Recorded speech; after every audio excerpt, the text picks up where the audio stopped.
కొంతమంది కూర్చొని లేవంగానే తల దిమ్ముగా ఉంది, కళ్ళు తిరుగుతున్నాయి, 1 నిమిషం పడుతుంది అడ్జస్ట్ అవ్వటానికి అని చెప్తారు.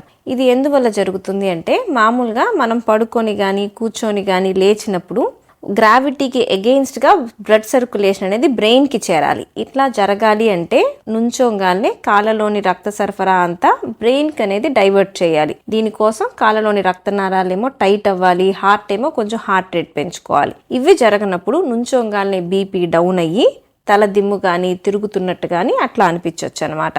ఇది ఎందువల్ల వస్తుంది అంటే, పెద్ద వయసు వాళ్ళలో రావచ్చు, షుగర్ ఉన్న వాళ్ళలో రావచ్చు, హార్ట్ ప్రాబ్లమ్స్ ఉన్న వాళ్ళలో జరగచ్చు. వీటితో పాటు ముఖ్యమైన కారణం కొన్ని రకాల బీపీ మెడిసిన్స్ కానీ, బాడీలో వాపు తగ్గించే మెడిసిన్స్ కానీ ఇట్లాంటివి వాడినప్పుడు మనకి నుంచున్నప్పుడు కూడా బీపీ డౌన్ అయిపోయి ఇట్లా జరగవచ్చు అనమాట. సో ఇట్లాంటి లక్షణాలు ఉన్నప్పుడు హాస్పిటల్కి వెళ్ళినప్పుడు, పడుకున్నప్పుడు ప్లస్ వెంటనే నుంచోగానే బీపీ ఎంత ఉంది అనేది 2 చెక్ చేసుకుంటే మంచిది.